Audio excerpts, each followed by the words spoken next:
Yesterday we discussed the AWS introduction and its architecture, global infrastructure. So today we'll try to understand the basic service, EC2.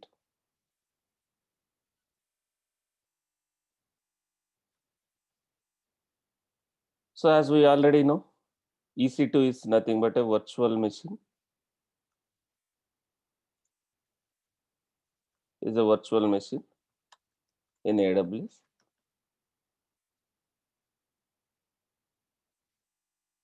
We will try to understand the components of EC2.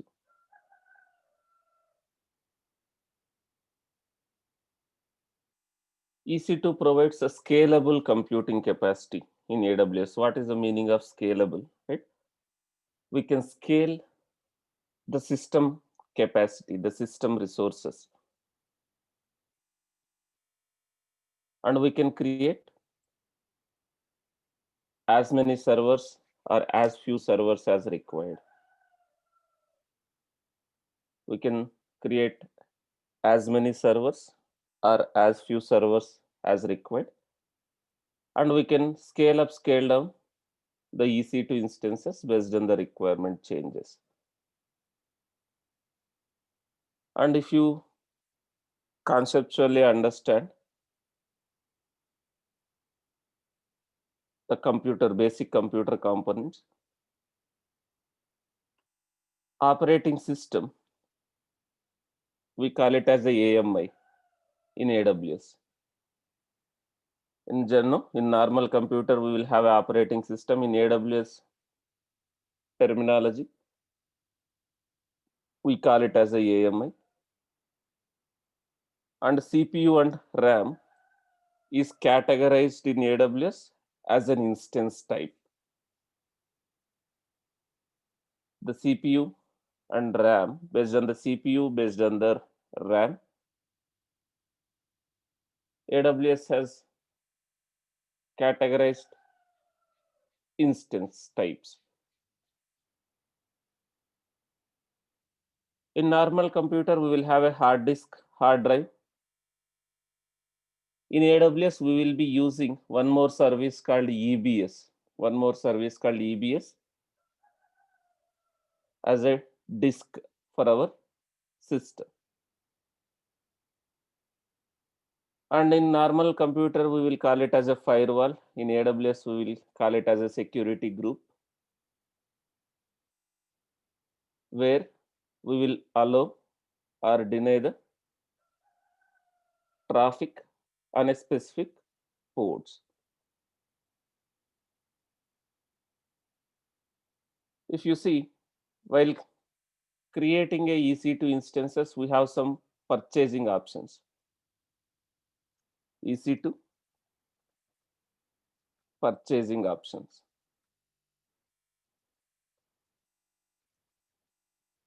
So we have like EC2 types, I can call it as EC2 types or purchasing options: on demand, reserved, and spot instances. On demand servers, reserved servers, spot instances. On demand, most expensive purchasing option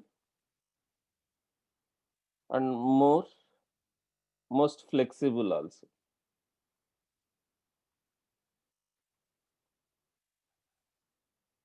Charges will be applicable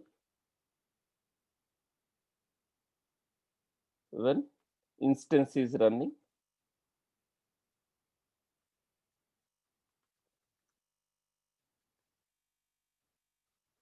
Charges is applicable when instance is running. Hourly, they will charge the on-demand servers. And reserved, we have reserved instances. We can purchase or create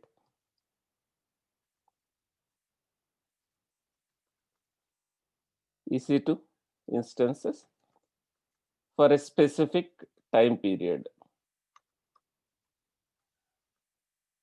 Specific time period like 1 year or 3 years. We can purchase or create EC2 instances for a specific time period like 1 year or 3 years. Right? Once you purchase reserved instances, you are responsible for entire time frame. Once you purchase reserved instances, you are responsible for entire time period. Whether you use for 1 day, whether you use for 1 hour or 1 month, that doesn't matter. You have to pay for the entire time period you reserved the EC2 instances. And there is a one more purchasing option, spot instances. So spot instances, basically AWS sells lot of unused servers for very short time at very less price. At less price. Amazon sells lot of unused servers for very short time, like 1 day, 2 days, or like 4 hours. You need very high configuration server, right? Amazon sells lot of unused servers for very short time at less price. Like it is like a bidding. Who quotes more amount? Who quotes more amount for short, spot instances? Who quotes more amount for a spot instances? They will get the instance. It is like a bidding or contract. Okay? Whoever quotes more money for a spot instances, they will get that instances. So when we are purchasing, you have these purchasing options: on demand, reserved, and spot. So the charges will be based on this, and whatever we created so far, right? By default, we are creating our servers, our EC2 instances in on demand. We are purchasing, as of now, we are creating a servers, on demand servers. So these are the purchasing options we have. And how the charges will be applicable, right? The charges will be applicable based on these factors. The charges will be applicable based on the purchasing option.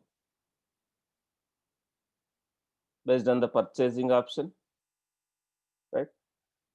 And based on the instance type and instance family.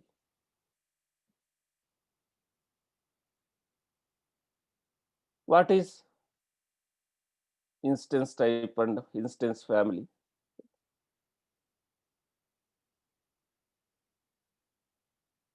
As I already told, AWS has categorized servers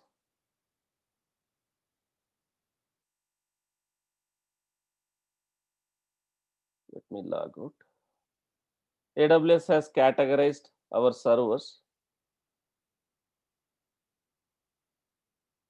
into multiple instance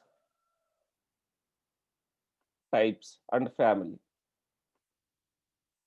Based on the CPU, based on the memory, we have a lot of instance type, and each instance type has multiple families.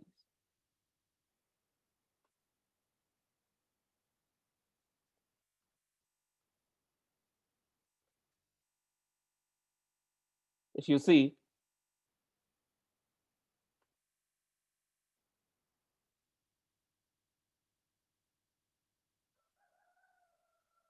while creating a server, while creating a server, right?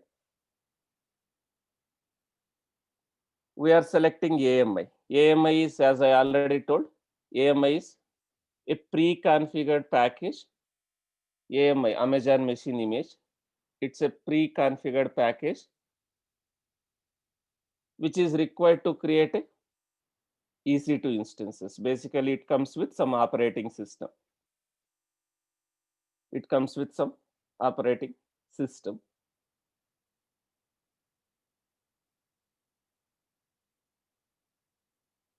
Based on your requirement, you are going to select appropriate AMI.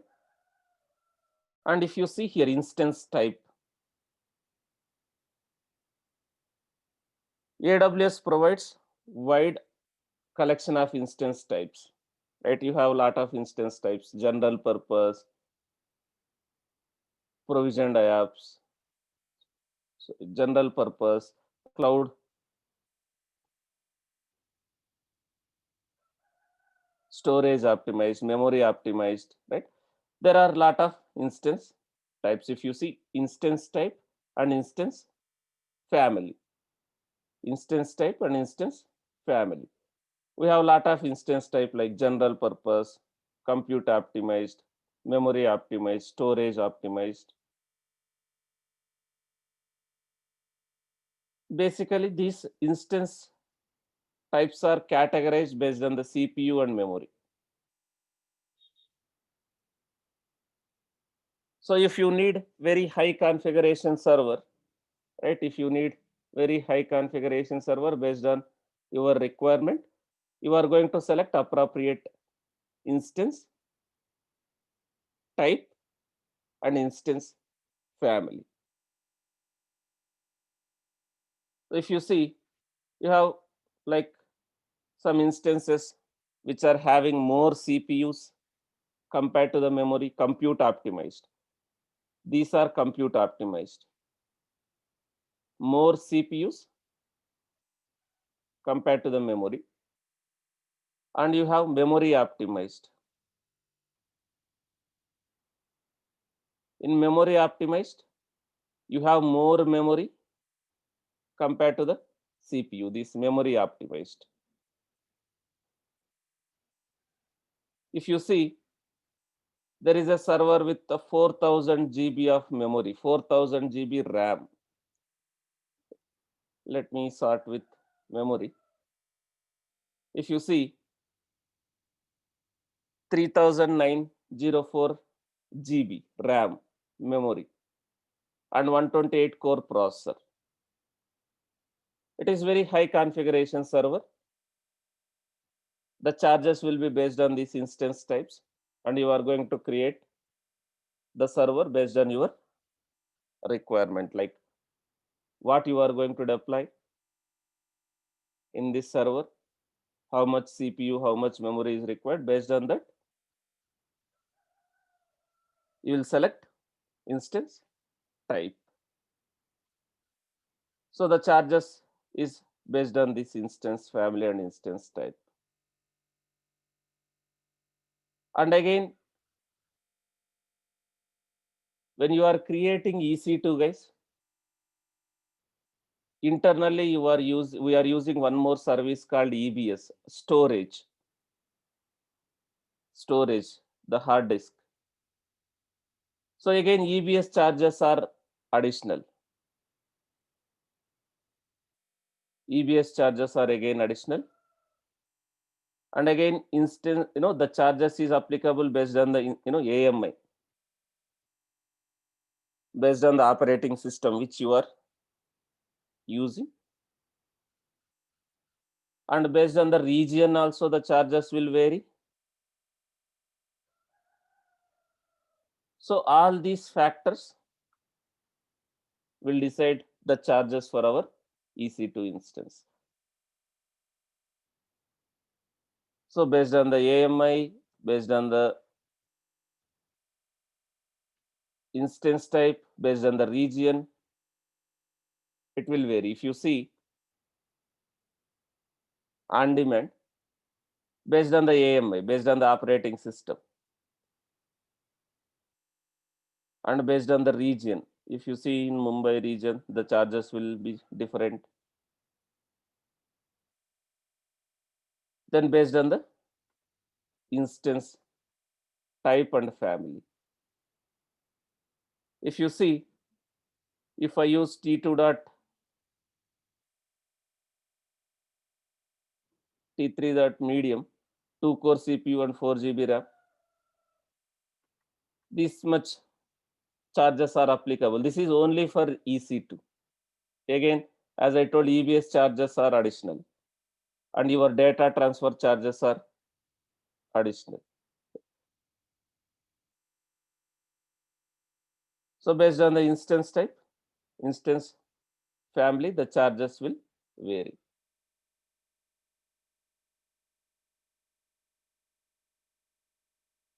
Then we'll try to go through while creating a AWS EC2 instance. We will use few options.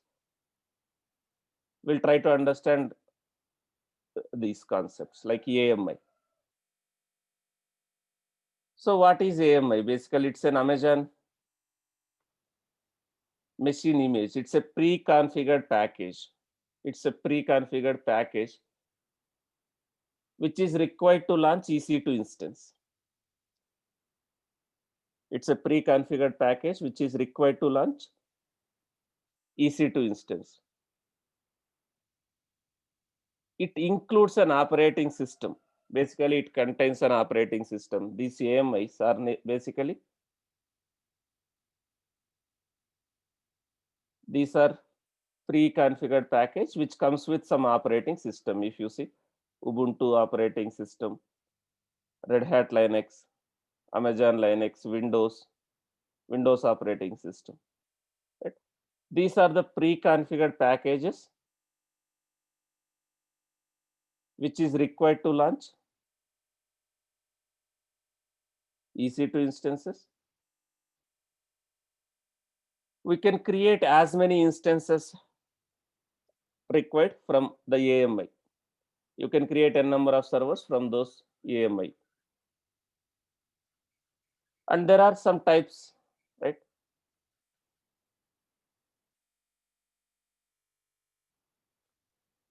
My AMIs, community AMIs, and marketplace AMIs.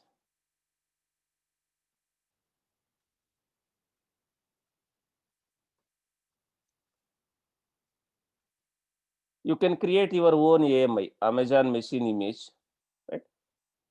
Suppose you want to have your own package, like some operating system with some additional softwares, right? You can create your own AMI.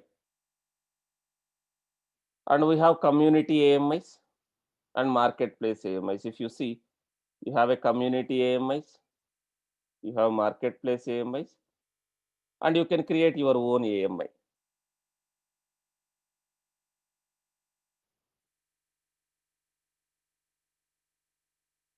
So basically, community AMI comes with only, most of the cases, only operating system. Generally, it contains only the OS, no additional softwares. Community AMIs generally contains only the operating system, no additional softwares. Whereas marketplace AMIs comes with additional licensing software.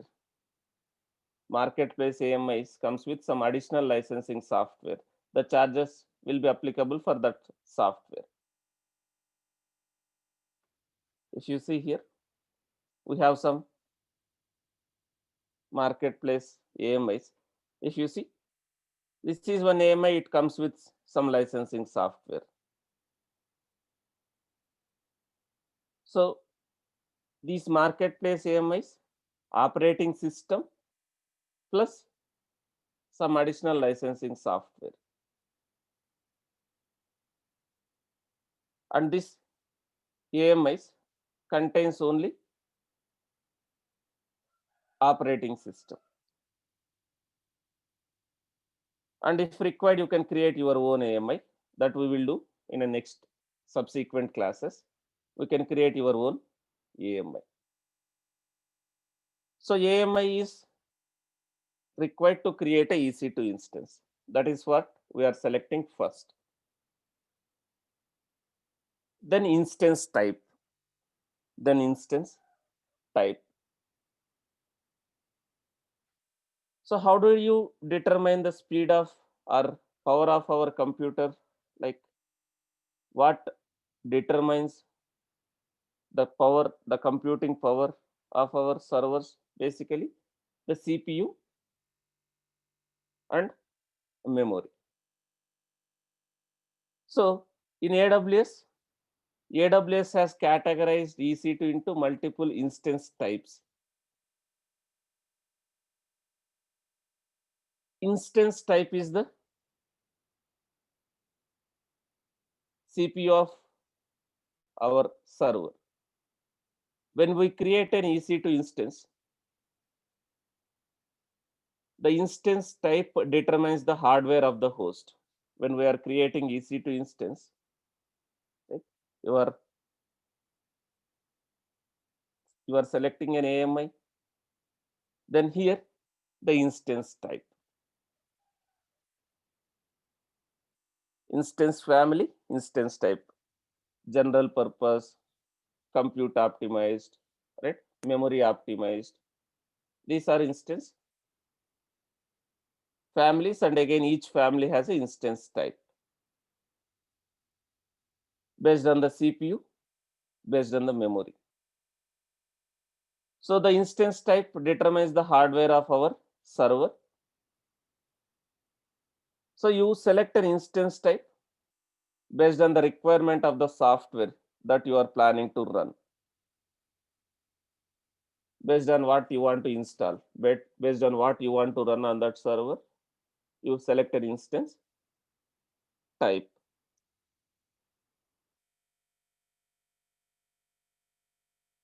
So basically, like instance type and instance family, suppose if you see general purpose, we can use to run our web applications. Like you can use for managing artifactories, like general purpose servers. It will have a balanced CPU and memory. The use cases which you can use for general purposes to install our to run our web applications or microservices, right? To deploy our websites. We can go for a general purpose. And compute optimized. Compute optimized, you will have a high CPU performance. You will have a more CPUs. Suppose you are doing some like batch processing. You are doing batch processing, like you are reading some files, you are processing that files, right? It requires more computing capacity.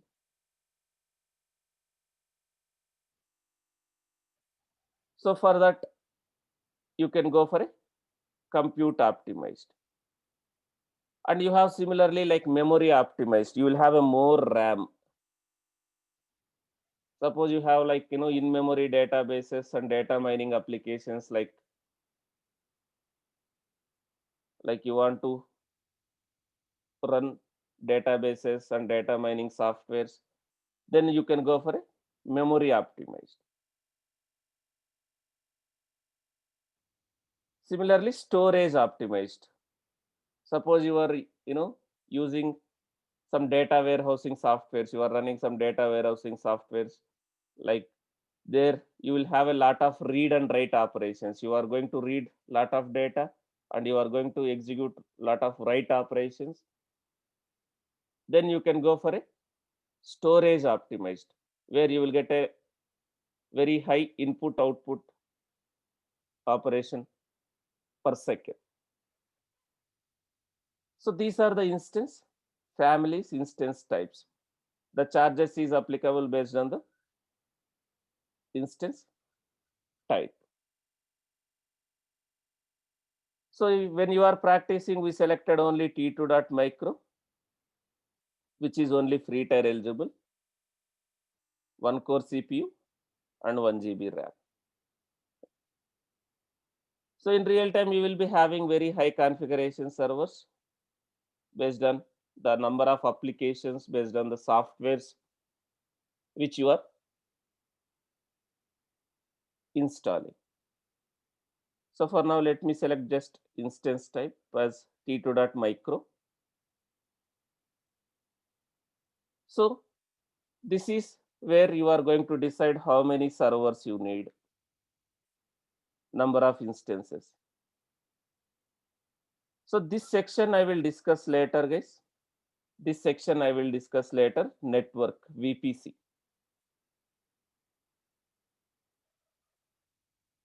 This section we will discuss later when it comes to the VPC. This is basically network. This is where your networks comes into picture. In AWS, there is a service called VPC. There we will discuss where we are going to create a networks, routes, everything. So you are giving how many instances you need, under which network. Under which network within AWS you can create a number of networks. You will give under which network you want to create this server, under which subnetwork again, under which subnetwork you want to create this instance, right? Whether do you need public IP or not for that server. This section we will discuss in VPC. And here you have an option to provide user data. Here you have an options to provide user data. So this is one interview question, guys. They are asking what is user data in AWS, right? So user data is basically the script or commands which will be executed while creating a server. You can specify user data to configure that instance. The script, whatever commands which you are going to give here, which will be executed while creating a server. While creating a server. User data. Then the storage. What is this? We already selected instance type. There we have selected appropriate instance type. Again, what is this storage? The storage is nothing but the disk. It's like a hard disk for your computer. This is the hard disk for our EC2 instance. So while creating EC2, internally one more service is being used called EBS. Storage for your server. So we are creating a EC2 instance with 10 GB storage. By default, it is taking 10 GB. If you need more, you can give more. We will discuss this in a storage services. We will discuss what is EBS, right? How to take a backup of this storage, how to restore this one. We will discuss in a storage classes. So by default, it is taking this much, right? Storage. So how to take a backup, what is snapshot, we will discuss in storage classes. How to take a snapshot. The backup of EBS, we call it as a snapshot. So how to take a backup of this EBS, we will discuss. And again, EBS has some types. EBS also has some types. The way we have a instance types. In a storage also you have some types. So we will discuss this when we go for a EBS. So if you see, we have a EBS volume types like general purpose, provisioned IOPS, and magnetic. Sir, what will be there in the storage? Like why they have a multiple types again here? How do you determine the performance of storage, guys? Like you are trying to have, purchase some laptop, you are going to see what is the CPU, what is the memory. And when it comes to storage, how do you determine the performance of storage? Number of input and output operations which we will carry. How many input operations and output operations per second you can carry? Based on the underlying hardware, it will give a better performance. If you see the magnetic, this is old storage type, magnetic storage. It will not give a better performance. The read and write operations will be very slow. And if you go for a provisioned apps, you will get very high configuration, like very but high performance. Number of input output operations per second per GB. If you see, right, the number of input output operations, you can carry this much 5,000 input output per operations per GB. You will get very good storage performance when I go for this. Again, the charges are applicable based on this. So when we are creating EC2,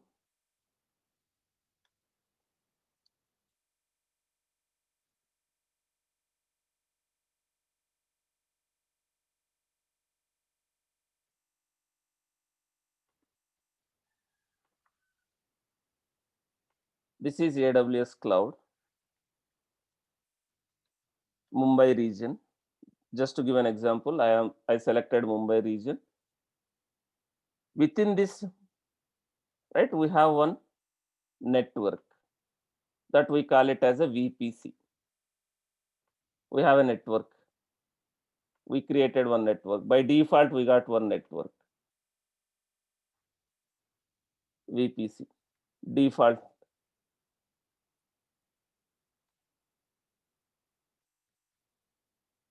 So when we are creating a server, you are selecting VPC. Under which VPC? Under which network? Sir, I have not created VPC. I have not created a network, but how come it is there, right? When we create an AWS account, by default, one VPC is created for you. One network is created for you in your account. So within this VPC, again, you have a small networks. Within this network, you have a sub networks. You have sub networks. Within this network, you have a sub networks. So we are creating an EC2 instance. When we are creating an EC2 instance, you are selecting under which VPC, under which subnet. This server. When we are creating EC2, internally it is creating one more service called EBS. It is using one more service called EBS. That is storage. This is where, this is storage. This is the disk for this server. So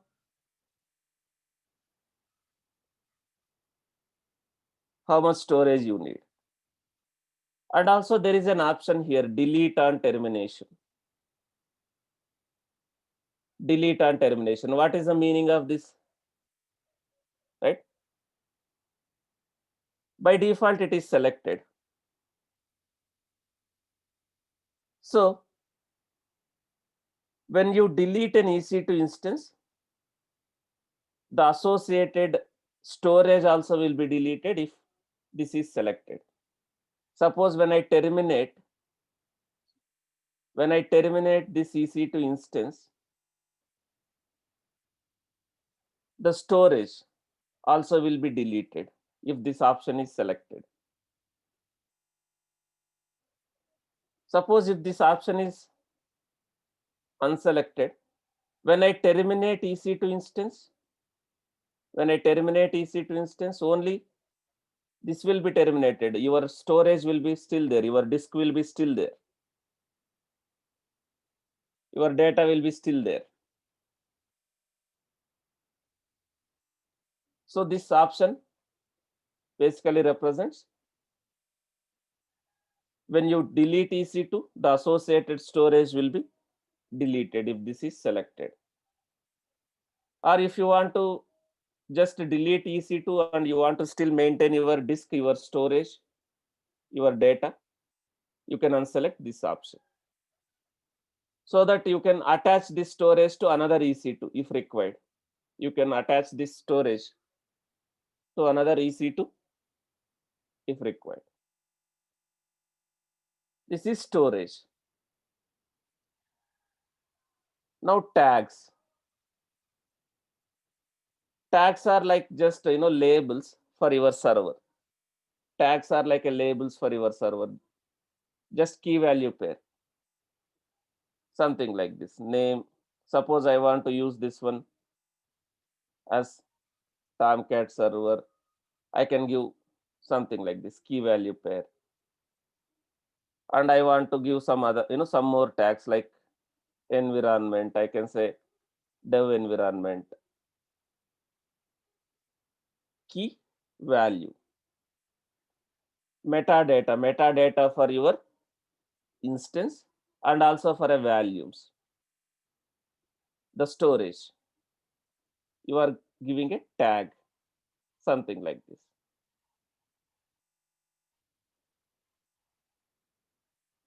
And the most important one is security group. It's a firewall. You have a security group here. So what is security group?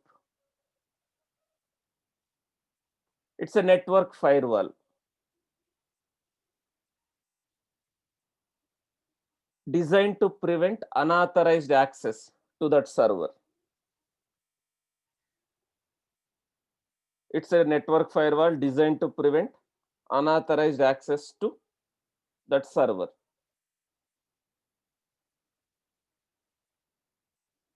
Security group will act as a virtual firewall. Security group will act as a virtual firewall that controls the traffic for one or more instances.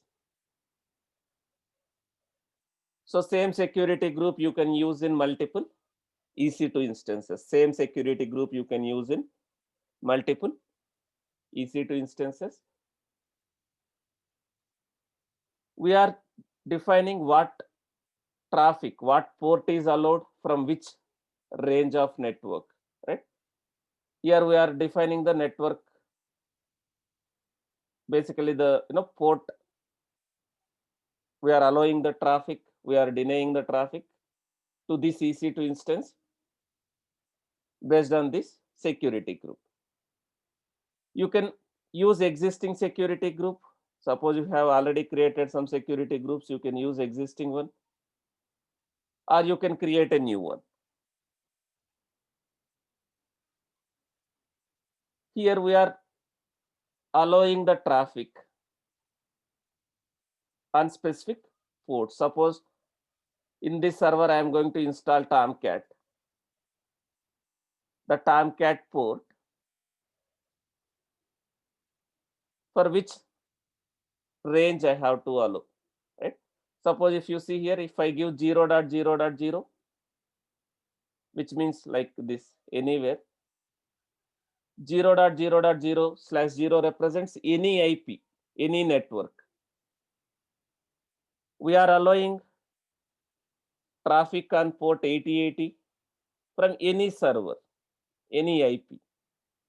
Suppose you don't want to allow for all the traffic, all the ports, all the servers, you can give some range, some IP range, network range, something like this. If the request is coming within this network, from within this range or from within this network, then only we are allowing the request. If request comes from a different, different IPs, different range, we are not allowing the traffic. So this is the firewall for our EC2 instance, which will allow or block the traffic for our EC2 instance. Best practice is allow only the traffic which is required, guys. So we should never say something like this, like allow the traffic only whatever is required. So you should never say open, we should not allow all the traffic, all the ports. We should never allow all the traffic, all the port. Something like this. You can give something like this range or IP. You can give a range.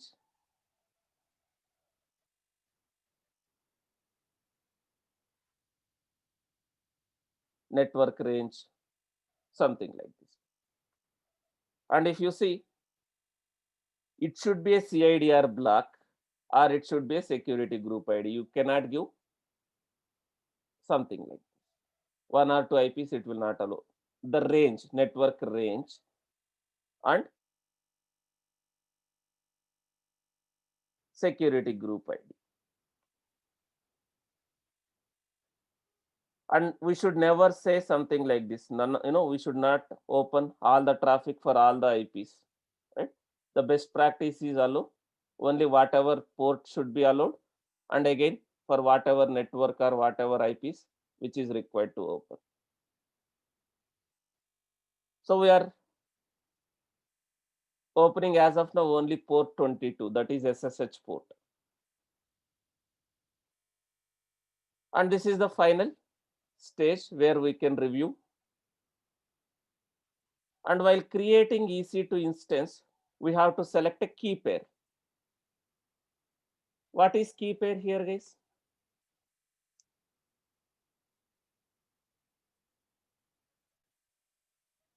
What is key pair? Basically, it's a combination public key and private key. This PEM file is nothing but a key pair. While creating an EC2 instances, you are selecting the key pair. As of now, I don't have any key pairs in this account. As of now, I don't have any key pairs in this account. So let me create a new key pair.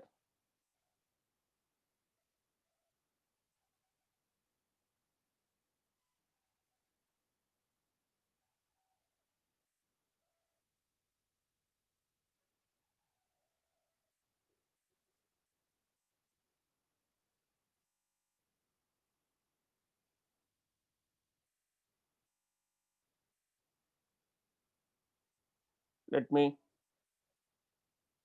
download this key pair. I'm creating a new key pair and I'm selecting that one. So what is going to happen in the background, right? We are getting one key. Basically, we are getting one key. Server is holding other key. We are getting one key in this key pair. That PEM file is nothing but a key pair. We are getting one key and server is having other key.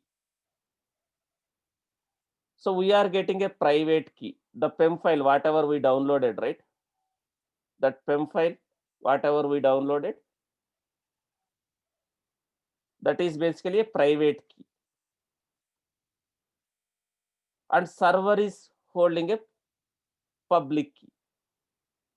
The server will have a public key here.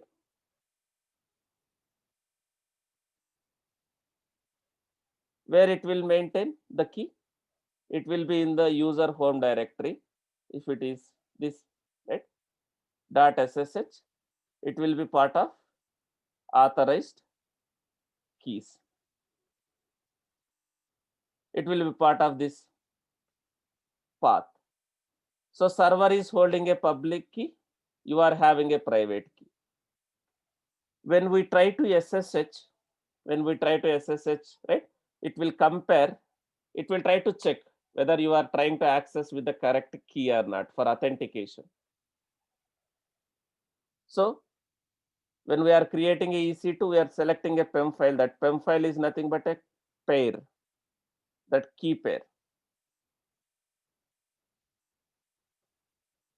public key and private key. So whatever I have downloaded, right, as of now, while creating a server, I don't have that, right? So this is basically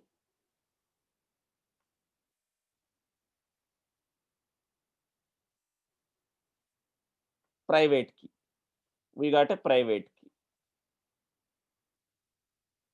If you see, this is private key. The respective public key will be there in the server. When we try to SSH, it will check whether you are using a right key for authentication.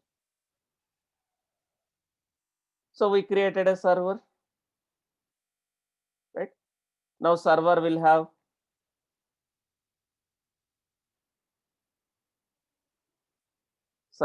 an IP address.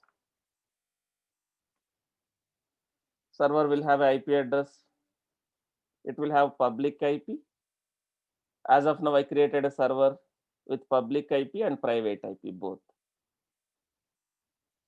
If you see, this is the public IP of the server which we got. This is public IP. And this is the private IP address of that EC2 instance.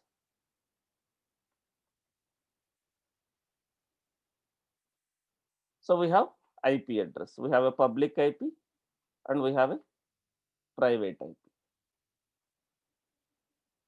And this server is having a internet connectivity, so we can access. So let me connect, let me SSH.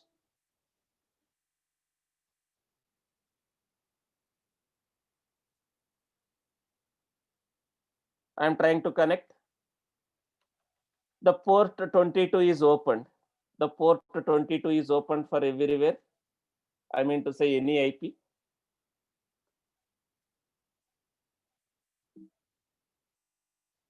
I am trying to SSH using that PEM file.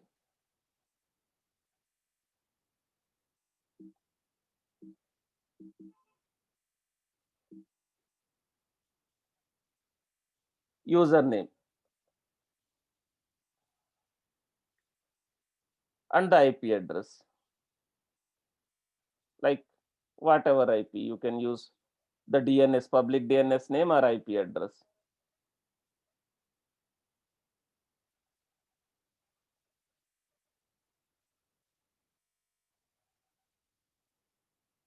Something like this. Yes, will I able to access using private IP from my laptop? Will I able to access? Right? So we cannot access. Why we cannot access? Because I am in a different network. I am in a different network. My laptop is in a different network, and the server which we created as of now is running in a different network. So where can we use private IPs? Where can we use private IPs? If one server, one instance has to communicate with other instance without internet, if they are in a same network. Within the same network, Within the same network, one server can access another server using private IPs, and there no need to have an internet connectivity between them.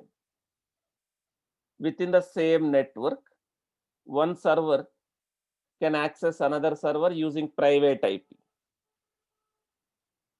because they are in local to their network.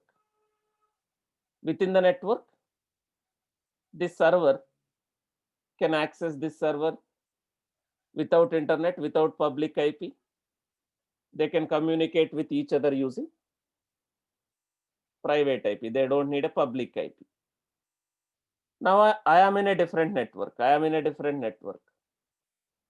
If I try to access these servers which are running in a different network, this server is having a internet connectivity. This servers will have a public IP. I can access using public IP. If you say I cannot access using private IP,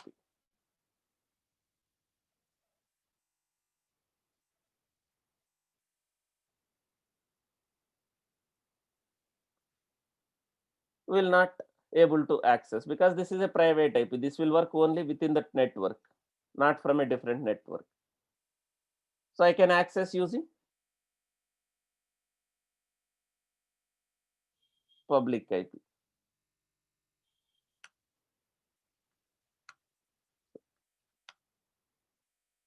So this PEM file has permissions, wide permissions. So let me change the mode.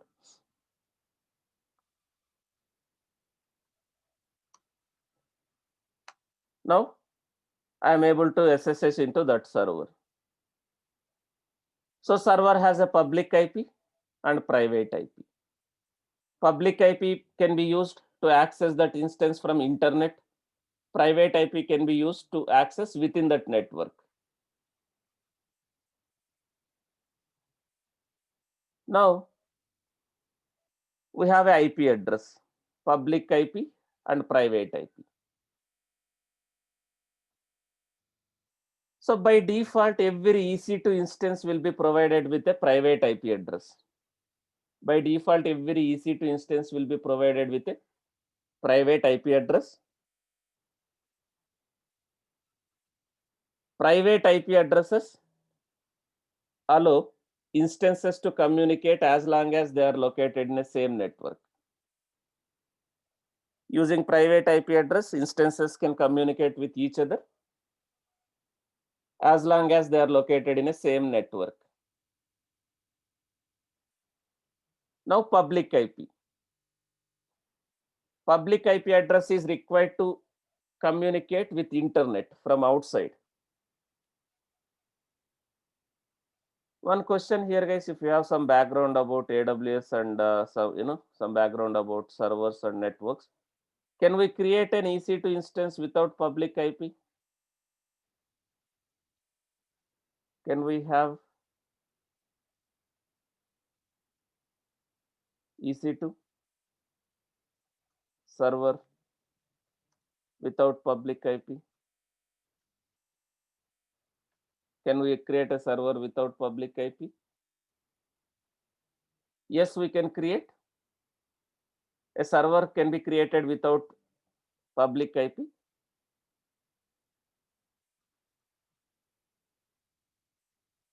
So how can we create, what is the use of these servers, right? We will discuss in a way, VPC. We call these servers as a private servers. We call these servers as a private servers. So we can create a server. EC2 instances can be launched with or without public IP address. Public IP address is required for the instance to communicate with internet, basically the network, I mean to say internet, from outside network.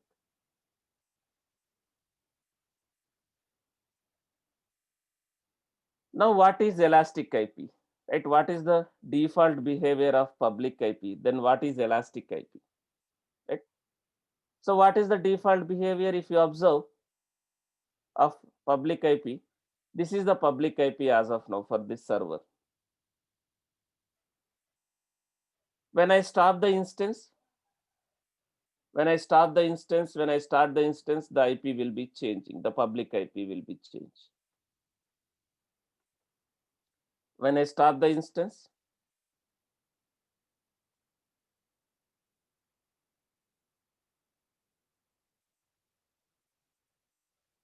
when I start the instance,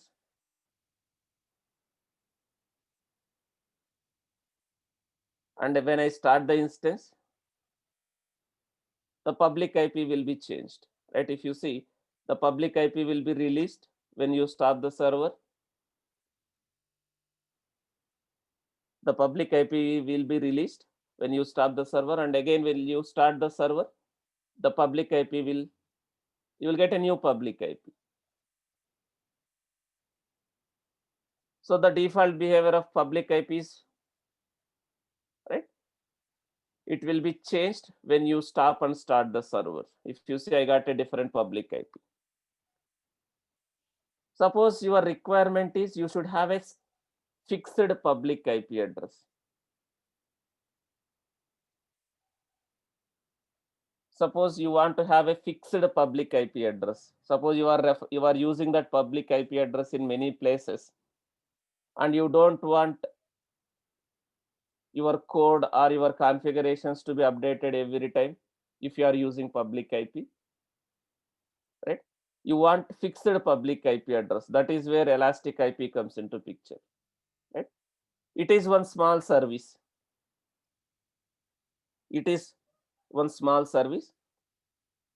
Static IP address for the instance. Static public IP address for the instance. So your EC2 instance will not have a 3 IPs. You will not have like private IP, public IP, and Elastic IP. Suppose you need a fixed public IP address, you can go for a Elastic IP. I don't want my public IP to be changed, right? I want to have a fixed public IP address. Then I can go for a Elastic IP. Now let me show that.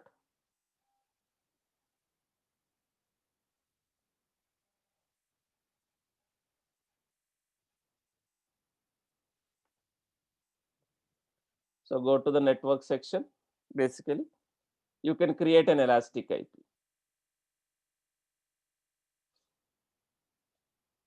Elastic IPs.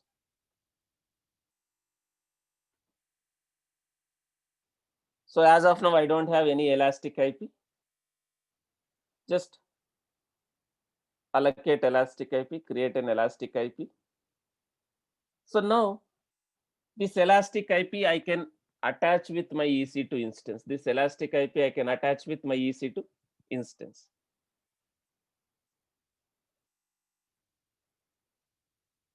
So this will be your public IP. As of now, this Elastic IP is not associated with any server. So this I can attach to some server for whatever server I want to use this, right?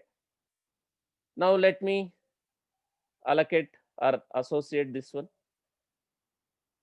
Associate Elastic IP. I want to associate for this instance. Now this is your public IP for that server.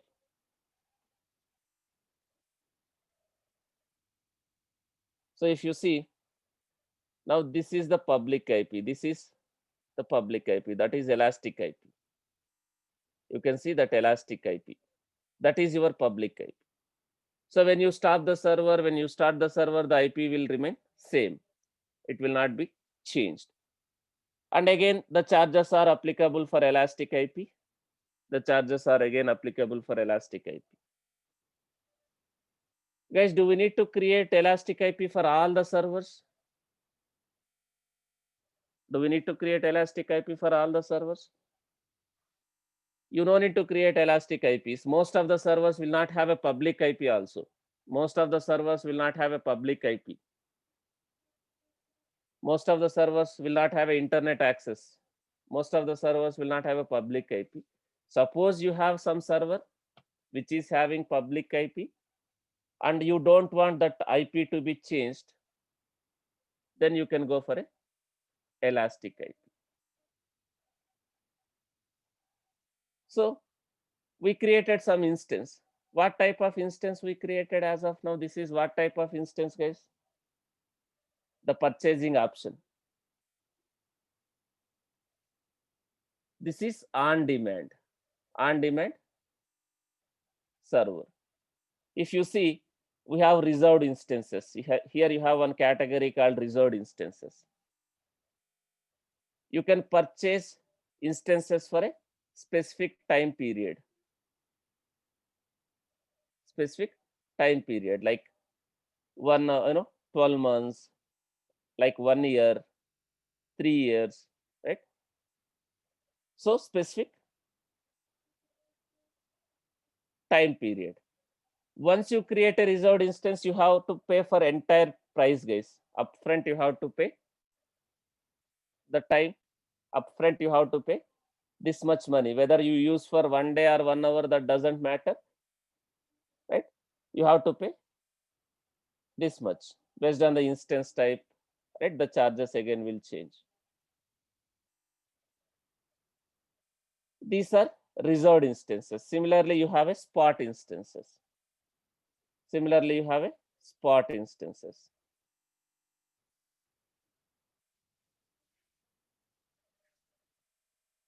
Here, it is like AWS will list lot of unused servers.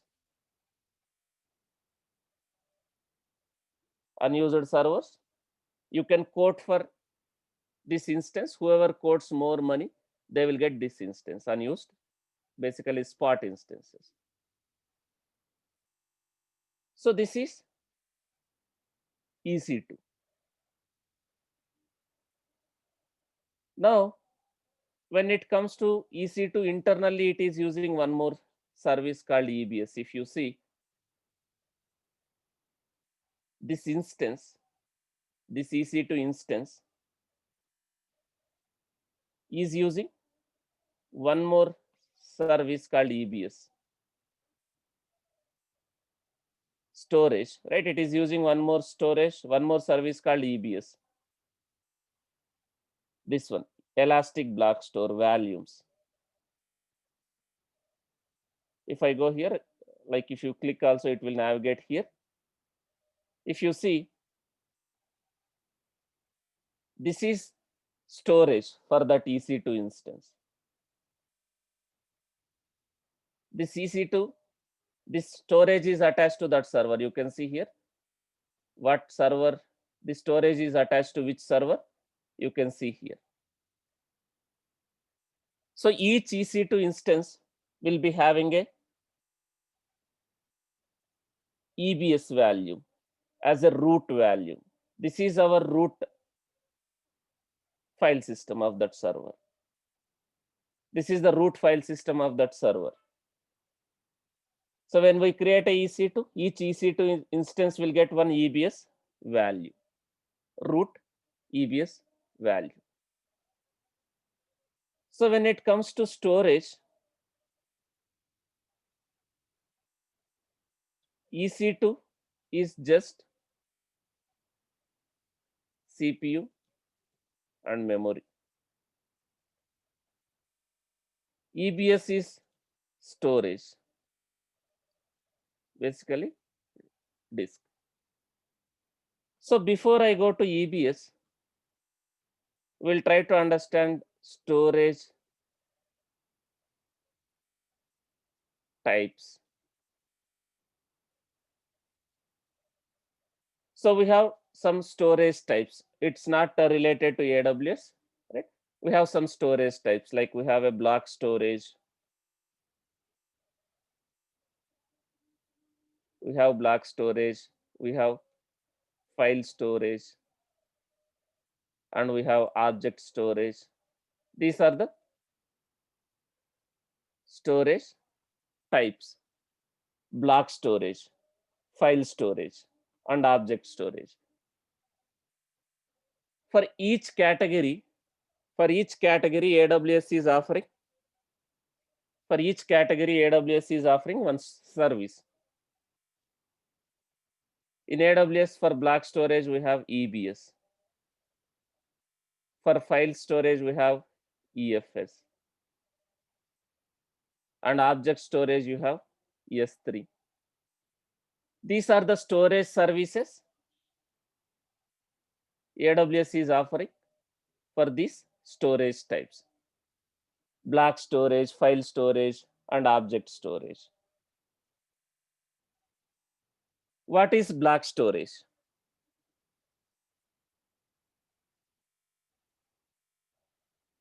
What is block storage? How the data will be stored in the block storage, right? So when we are using block storage, when you are using block storage, let's assume this is your storage. When you are using block storage, whatever data which you are going to maintain, that will be stored as a blocks, equally distributed blocks. Whatever data which you are going to maintain in a block storage, the data will not be maintained as a single entity. The data will not be maintained as a single entity in block storage. It will be maintained as multiple blocks. It will be maintained as multiple blocks. Whatever data, whatever files you are, right, maintaining as equally distributed blocks. So if you are using block storage, right, suppose you have some file, some data that will be maintained into multiple blocks here.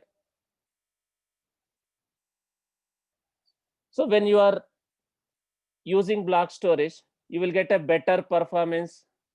You will get a better performance in write operations. When you are updating, it is not going to replace entire file, entire data. It is going to update only the piece of block which is getting updated. Your data will be maintained as a multiple equally distributed blocks in case of block storage. In AWS, we have one service called EBS. In AWS, we have one service called EBS. That is basically block storage. So we will be using block storage, and you will be having a file storage, file system, traditional file system. Traditional file system. So write operations will be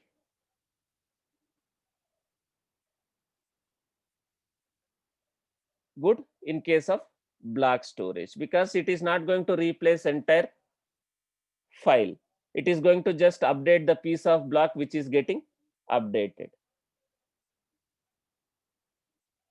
It is not going to replace that entire file or the data. It is going to update the piece of block which is getting updated. When it comes to file storage, traditional file system, file hierarchy, right? File storage. The file storage, it will be maintained, your data will be maintained as in a hierarchy. Your data will be maintained in a hierarchy format. As a single entity, you will have a parent folder, subfolder, right? You will have a files, right? So the traditional file system. These are the storages. If I want to read and write data to these storages, if I want to read and write data to these storages, can I read and write the data without attaching to the server, the block storage or file storage, file system? Can we read and write data to these storages without mounting to the servers? So we have to mount these storages to the servers. Then only you can read and write data. We have one more type of storage called object storage. We have one more type of storage called object storage. In AWS, we have a service for this called S3, object storage. You can maintain data in object storage. You can maintain data, you can upload files, you can maintain the files, right? You can upload your files or data to the object storage. In object storage, each object will have unique ID and endpoint. Each object will have a unique ID and endpoint, right? So you can access this object from anywhere without mounting. You no need to mount object storage to the server. You can upload, you can access this data from anywhere without mounting to the server. You no need to mount to the server. But object storage, block storage and file storage, you can read and write data to these storages only by mounting that storage to the servers. And object storage, you can access the data which is there in object storage from anywhere. Each object will have one endpoint. Using that endpoint, using that URL, you can access. Like in AWS, we have a service called S3. It is like, guys, you are using OneDrive, you are using basically Dropbox. There are some applications, right? Dropbox, or you are using like Google Drive, OneDrive, right? So are we mounting those storage to your devices like laptops or mobiles? So we are not mounting those storages to your devices like laptops or mobiles. Still we can upload, we can access the data from anywhere. You can share that URL to anyone. They can also access from their devices.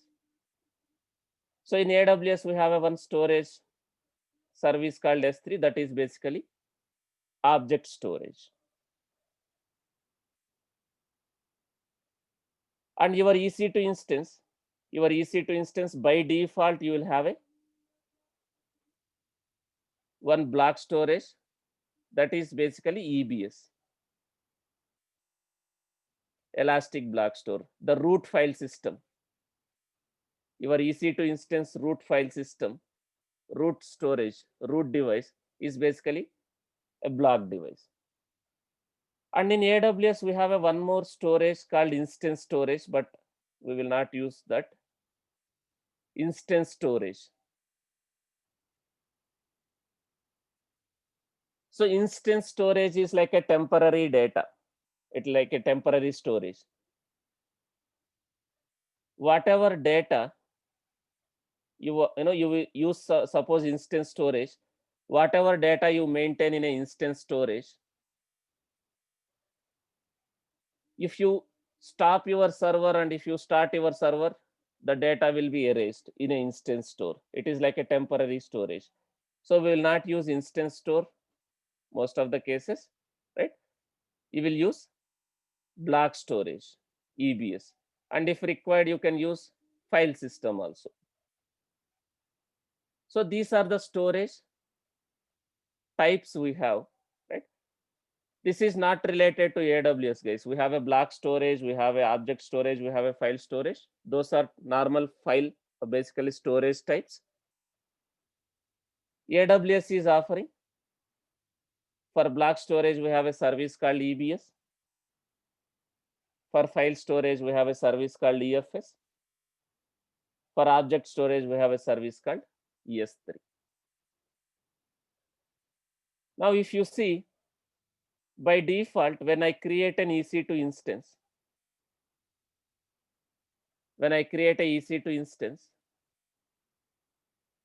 this EC2 instance has some block storage, some file system.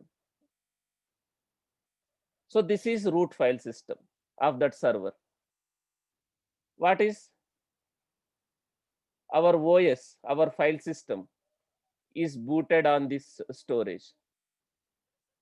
When I create a server, I got one block storage, right? The operating system got installed or booted on this storage, and this is my root file system. If you see, let me log into that one.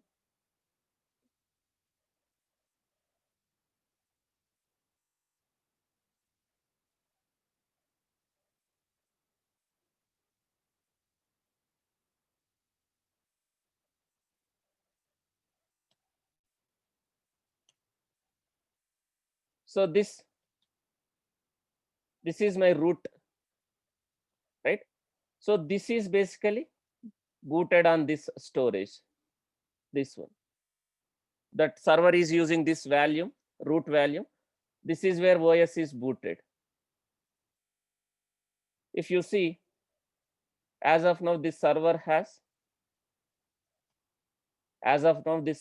only one root, basically one block storage.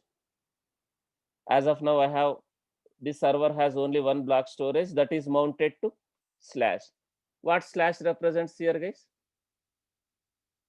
So this block storage, which is of having 10 GB capacity, it is mounted to root. As of now, this server has one block storage. If you see, right, this one. Root is mounted on this device. This is basically our block storage, EBS. So when I terminate this EC2 instance, that storage also will be terminated, because I have selected the delete on termination checkbox. Okay. So tomorrow we'll continue how can I add additional storages, additional volumes to this server. Tomorrow we will continue with storage services. Like we will try to understand what is EBS, how to add additional storage, additional volumes to our server, how can I take a backup of the storage, and how can I move my data from one availability zone to another availability zone. How can we move data from one region to another region? We'll discuss tomorrow on these storage services case. We'll continue tomorrow. If you have any questions, queries, feel free to ask in the chat box or Skype group, wherever you are.